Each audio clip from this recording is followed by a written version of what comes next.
Mesdames et messieurs, bonsoir et bon après-midi, bon confort d'écoute et pour tous ceux et toutes celles qui nous reçoivent sur leur smartphone. euh, Nous avons cet après-midi la joie de rencontrer, d'avoir dans nos studios Monseigneur Rufin Boubou, vicaire général de l'archidiocèse de Libreville. Monseigneur, bonsoir. Bonsoir. Je voudrais qu'au début de cette rencontre, qui nous aura de parler de la vie du diocèse durant ces années pastorales 2020-2021 et voire même 2019-2020, que nous puissions bien avant d'évoquer cette année pastorale, de pouvoir rendre un hommage à un de nos pères, à un de nos aînés, à un patriarche, à la personne de l'abbé Jean-Ban donc, qui s'est endormi dans l'espérance de la résurrection le 2 juillet dernier et a été ensemencé au séminaire Saint-Jean.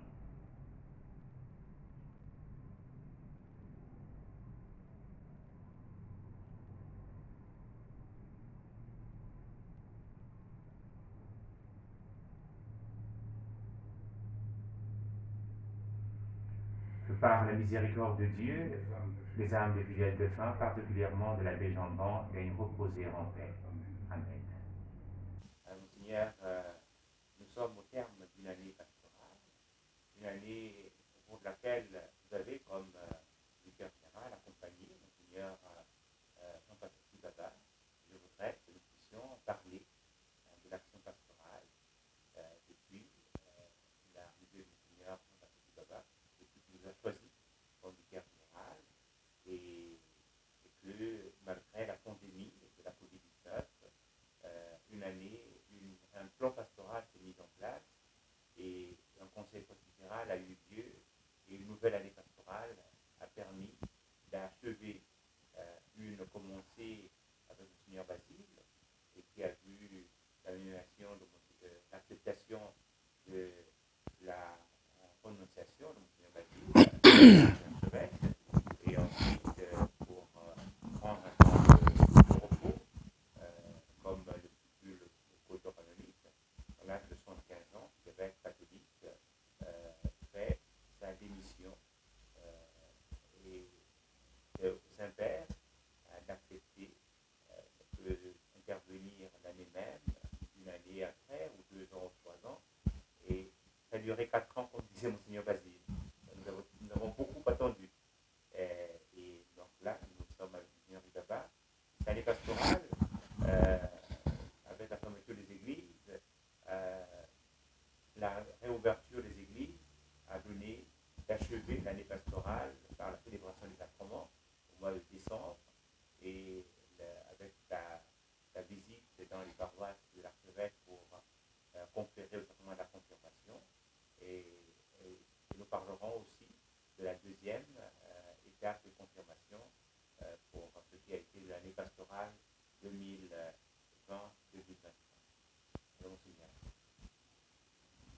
Alors, je voudrais déjà vous dire merci parce que vous nous donnez à chaque fois l'occasion de nous exprimer ici dans cette maison de la télévision, des médias.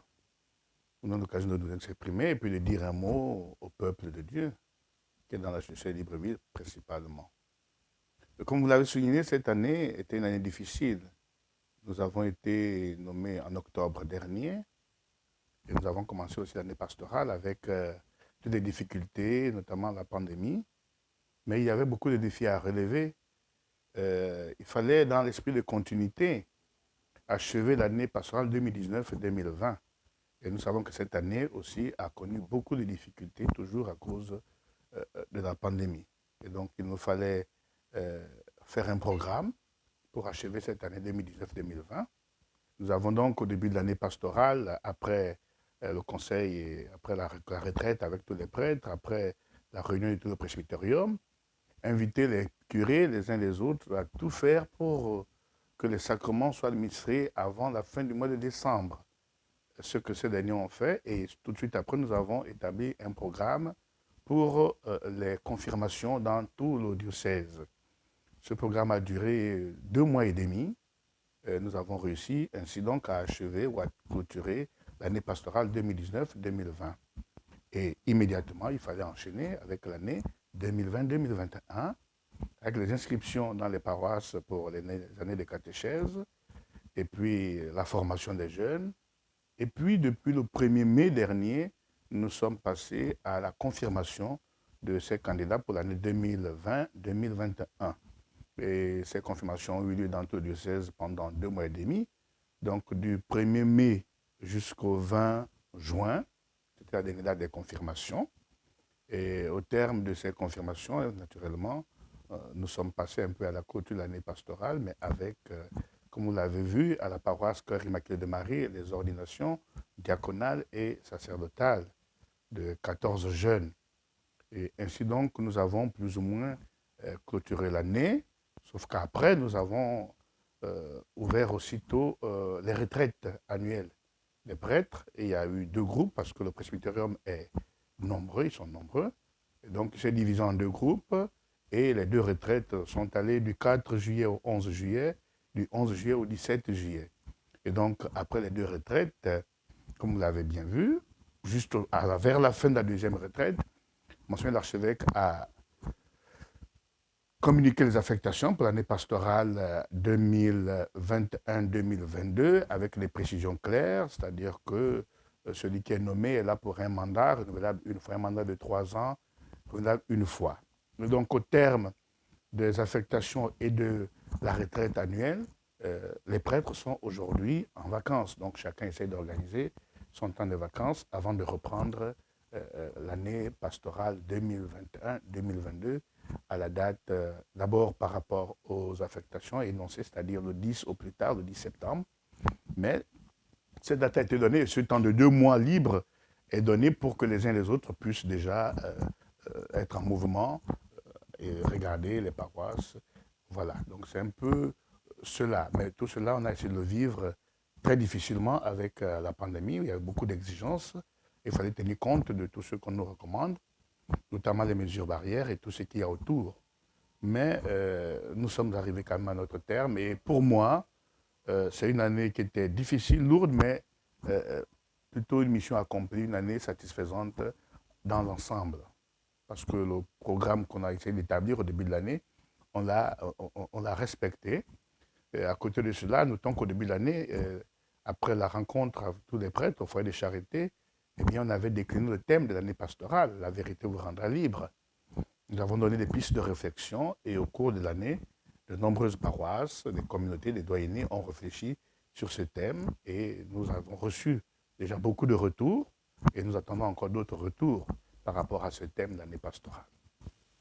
Monseigneur, merci pour toutes ces nouvelles, cette rétrospective de l'année pastorale et le conseil presbytéral autour de l'évêque a non seulement reçu l'année pastorale, le thème de l'année pastorale, mais il y a aussi eu la réorganisation des doyennés.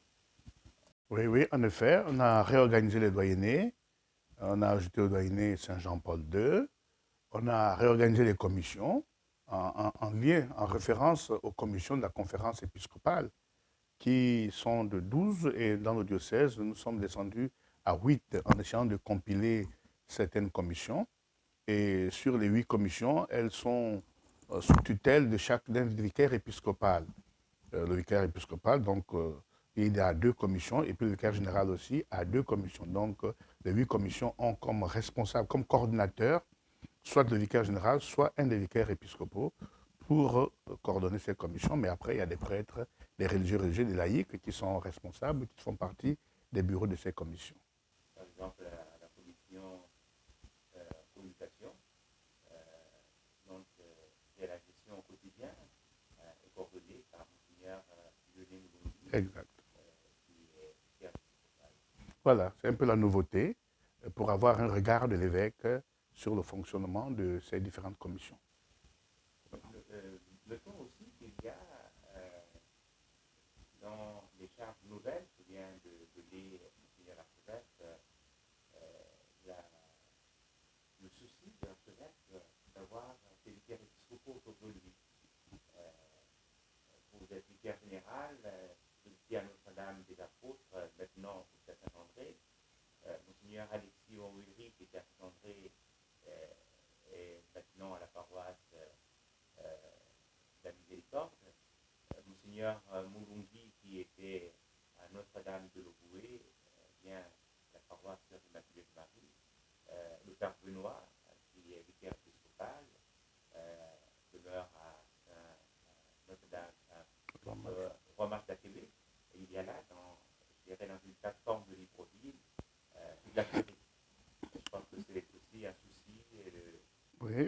souci de meilleure coordination et de travail ensemble, un peu de solidarité. C'est plus facile parce qu'on éprouvait quand même des difficultés lorsqu'il fallait réfléchir sur une situation, d'appeler l'embarrané ou de le faire par visioconférence, avec toutes les situations difficiles qu'il y a liées aux communications. Donc aujourd'hui, je crois que lorsque c'est nécessaire, on peut facilement se réunir et rapidement et traiter d'une situation ou d'une autre selon ce que l'évêque aura souhaité. On peut dire que la curie est un ensemble de prêtres qui sont autour de l'évêque. C'est un peu le gouvernement de l'évêque. Il a un vicaire général qui, dans le langage séculier, on pourrait dire que c'est le Premier ministre. Et il a ses ministres d'État qui sont là, donc les autres membres de la curie, qui sont les vicaires épiscopaux. Et bien entendu qu'il y a les curés de paroisse qui constituent aussi un ensemble qui travaille avec les curés doyens dans une répartition par territoire. Donc nous avons le doyenné, notre fois appelé Libreville-Nord, qui est Saint-Augustin, et le doyenné Sainte-Marie, le doyenné Saint-Joseph, dans la zone sud de Libreville, le doyenné nouvellement créé, dont a parlé Monseigneur le vicaire général, Saint-Jean-Paul II, et ensuite le doyenné de la route et le doyenné de Saint-François-Xavier, mais qui, avec Monseigneur Ribaba, a eu une nouveauté, c'est qu'il y a la paroisse Saint-Joseph des Coupes, qui désormais fait partie du doyenné Saint-François-Xavier, qui était le doyenné de l'Ougoué et des Lacs. Simplement pour une affaire de proximité. Il est plus facile pour un fidèle paroissien habitant Écoupe ou bien habitant Bifoun de venir à la messe à Écoupe que d'aller à Anjolé, puisque Bifoun fait partie de la paroisse Saint-Michel d'Anjolé. Et même pour le prêtre qui se trouve à Écoupe, c'est facile pour lui d'aller à l'Embarrané pour une réunion, et puis qui partage aussi les mêmes soucis pastoraux, parce qu'il y a une pastorale rurale qui est là, et donc c'est cette nouveauté apportée. Mais on a aussi vu, Monseigneur, dans les affectations du jeudi dernier, que le diocèse, l'archevêque a récupéré, a repris une paroisse, la paroisse Saint-Joseph de l'Alala. Vous avez été diacre dans cette paroisse, et c'est en cette année Saint-Joseph, c'est aussi le curé de Saint-Joseph de l'Alala de l'Embarrané, qui vient à Saint-Joseph de l'Alala à Libreville.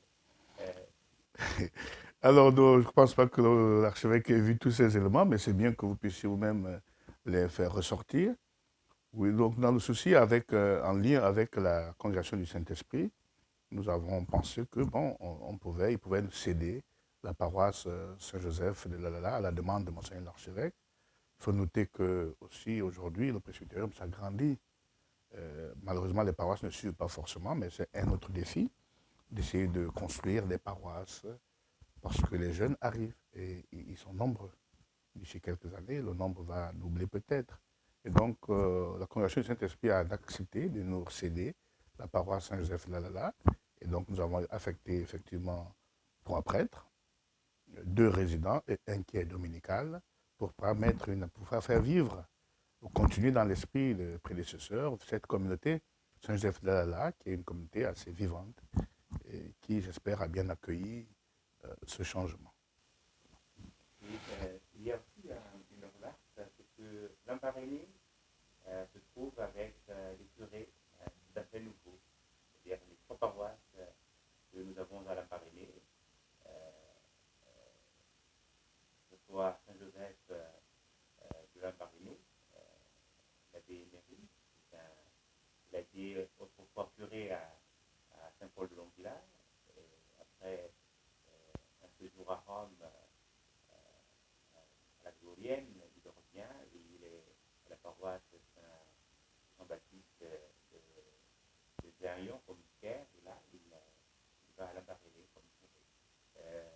Père Pedrao Montero del Pil, qui a occupé la pastorale des jeunes, qui a été curé dans plusieurs paroisses de Libreville, élu par le Père Péritain, et va à Saint-François Xavier de Lambaréné, et l'abbé Moïse Ngondier, qui a été à Saint-Pierre, au séminaire Saint-Jean, et qui est allé pour une formation à la Pato à Paris, et qui est rentré, et a eu la charge de la paroisse Saint-Pierre. Maintenant, il va à Lambaréné, à Notre-Dame de Louviers. Alors, quelle est la vision? Alors, la première chose qu'il faut noter, c'est que l'archidiocèse de Libreville regroupe deux provinces, l'Essuaire et le Moyen-Ogooué. Et donc, tout prêtre de l'archidiocèse de Libreville est appelé à travailler soit à l'Essuaire, soit dans le Moyen-Ogooué. Donc, comme on le fait, et d'ailleurs. Et donc, ces affectations, vous l'avez noté, c'est des jeunes prêtres. Je crois qu'il y a beaucoup de défis aussi sur le Moyen-Ogooué, sur cette province-là, cette partie de notre archidiocèse. Et donc, il nous faut du sang neuf. Et ces jeunes ont donné déjà les uns les autres là où ils étaient affectés. Et nous pensons que l'expérience acquise profitera encore plus au doyenné Saint-François-Xavier, c'est-à-dire dans la province du Moyen-Ogooué. Ils ont beaucoup d'initiatives, ils sont pleins d'énergie. Ils sont tous nouveaux, c'est vrai, sauf sur une journée où on a gardé la même équipe avec un doyen qui était déjà doyen depuis d'ailleurs. Mais nous voulons effectivement redonner un souffle nouveau à Lambaréné. Voilà pourquoi il y a ces nouvelles équipes dans les trois paroisses avec des nouvelles ambitions et des nouveaux objectifs à atteindre. Et nous avons dans la stabilité, on a vu que la paroisse Saint-Joseph des Coupes. Voilà, la paroisse Saint-Joseph des Coupes, elle est particulière, comme vous l'avez dit, elle a en même temps un cheval, voilà, par rapport à la vie pastorale, elle est beaucoup plus rattachée au doyenné Saint-François-Xavier. Mais le problème, effectivement, le problème de Saint-Joseph des Coupes, c'est qu'il y a des structures qui se mettent en place. Et ça a commencé avec une équipe, et jusqu'à présent, on ne trouve pas de souci particulier. On a pensé que c'était bien que la même équipe poursuive et que les projets prennent totalement forme avant de voir comment peut-être déplacer les uns les autres. Mais pour le moment, une équipe qui travaille bien, qui a des projets et qui est sur le bon chemin. Et d'ailleurs, nous allons renforcer cette équipe par des stagiaires ou canoniques ou des stagiaires en vue du diaconat. Les affectations de ces derniers sortiront d'ici le début du mois, la fin du mois d'août. Donc, ils seront renforcés pour faire vivre ce projet d'éducation. Il y a un établissement qui est né là-bas, qui voit le jour, avec un internat. Il faut donc aussi du personnel. Donc, cette équipe-là est restée stable parce qu'elle a commencé un travail et il faut qu'elle poursuive ce travail pour qu'il prenne totalement forme pour le bien de notre diocèse. Vous avez dit tantôt que le souci de Monseigneur Ilova, c'est la continuité. Cette continuité, nous la voyons un peu dans l'être de Monseigneur Ilova comme formateur. Longtemps, il a travaillé dans les maisons de formation. D'ailleurs, c'est là où le pape François l'a pris pour France-Ville, mais France-Ville pour les groupes. Et là, il a fait un chapitre donné à la formation des prêtres envoyés aux études. La formation des prêtres envoyés aux études, mais ce souci se voit déjà dans l'affectation de nombreux prêtres au grand séminaire pour la formation. Parce qu'aujourd'hui, ils sont une équipe de formateurs conséquente, alors qu'à son époque, je crois qu'il était seul, parfois il était à deux, ou ce n'était pas suffisant. Mais aujourd'hui, Monseigneur a pris la décision d'affecter ses prêtres au séminaire national. On aurait pu avoir les prêtres venant de tous les diocèses, mais en dehors de Mouila qui est là comme recteur, les autres prêtres sont des prêtres de l'archidiocèse. Donc c'est déjà le souci de la formation. Ce souci grandit en envoyant des prêtres en formation. Aujourd'hui, comme vous l'avez vu dans le décret de nomination, nous avons 3 prêtres qui vont aujourd'hui à l'Institut catholique de Paris en formation. 2 pour finir leur formation en doctorat, 1 pour une maîtrise, et après on verra la suite. Donc c'est un projet du diocèse. On ne peut pas ne pas former les jeunes. Aujourd'hui, l'Église a beaucoup de défis à relever, mais on ne peut pas relever ces défis si on n'a pas des personnes formées. Merci Monseigneur pour ce point vraiment important dans la vie de notre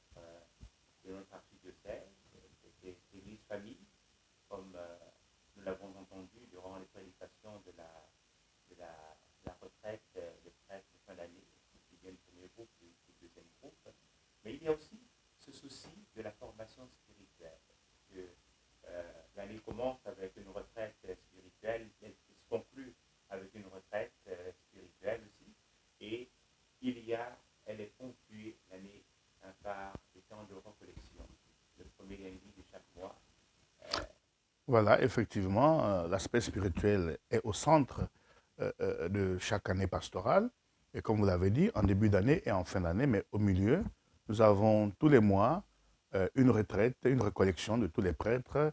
La nouveauté cette année, c'est qu'elle se faisait un mois sur deux par doyenné et l'autre mois tous ensemble.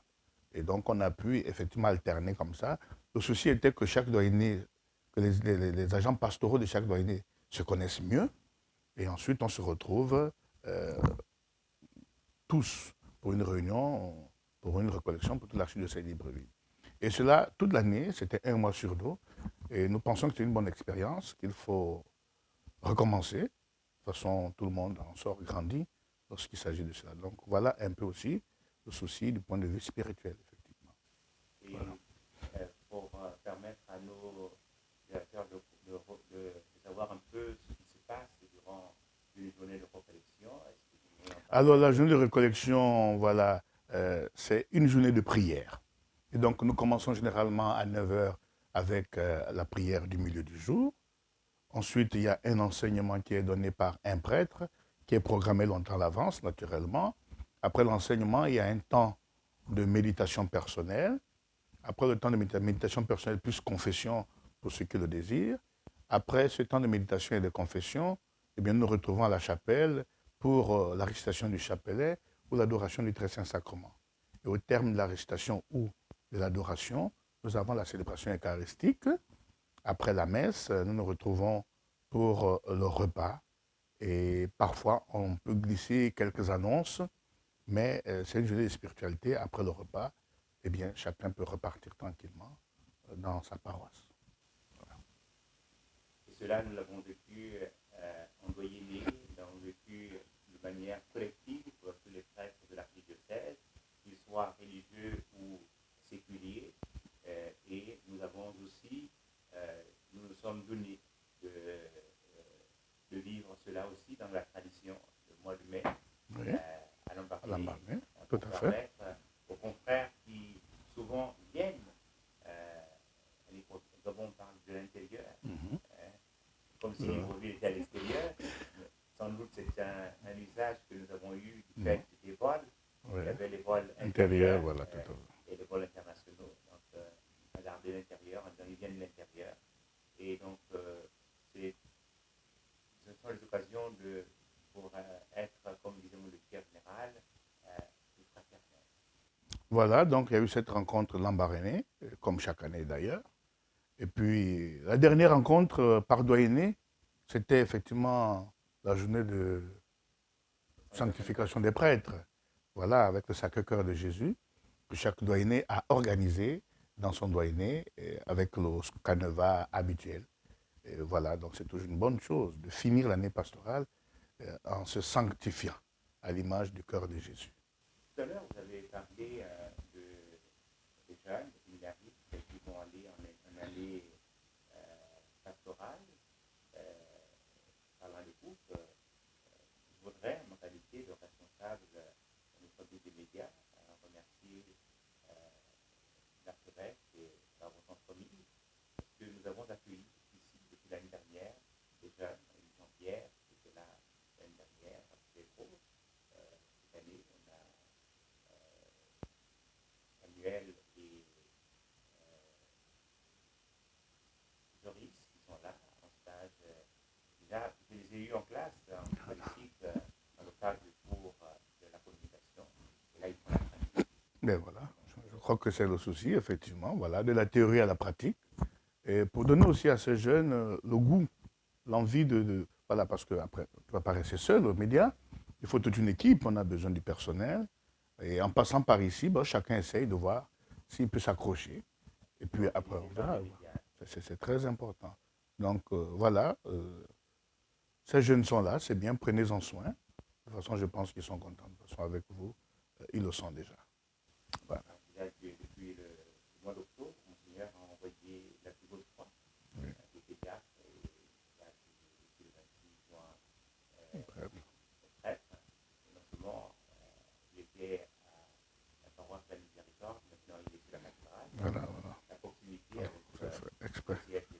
Voilà. Continuer à donner, voilà. C'est ça, il est proche pour continuer à donner son temps à travailler pour les médias. Voilà, Bien, Monseigneur, nous arrivons au terme de notre émission, de notre rencontre. Un mot pour tous ceux et toutes celles qui vous écoutent et qui, toute l'année, nous ont accompagnés à travers les prières, surtout dans les moments où nous étions en recollection, où Apple TV, leur a donné l'occasion, à travers une situation eucharistique, de s'unir à nous. Un mot. Je voudrais dire un merci à tous ces laïcs qui soutiennent les prêtres, qui soutiennent les maisons de formation, pour le temps qu'ils donnent, pour la prière qu'ils font et pour l'offrande qu'ils donnent à ces structures. Vous-même, vous le savez, nous n'avons peut-être rien à vous rendre, mais le Seigneur lui-même, il sait comment il vous le rendra. Et donc, ne cessez pas d'être généreux, continuez à le faire au nom de votre foi en ce Jésus-Christ qui est venu pour nous sauver. Je voudrais dire aussi un merci à vous, les médias.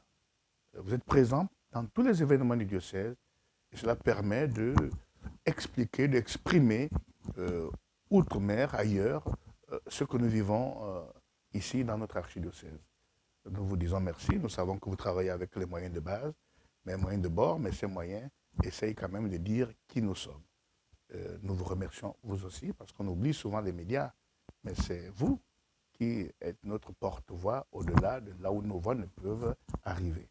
Et donc un grand merci à vous aussi pour le travail que vous faites pour l'archidiocèse.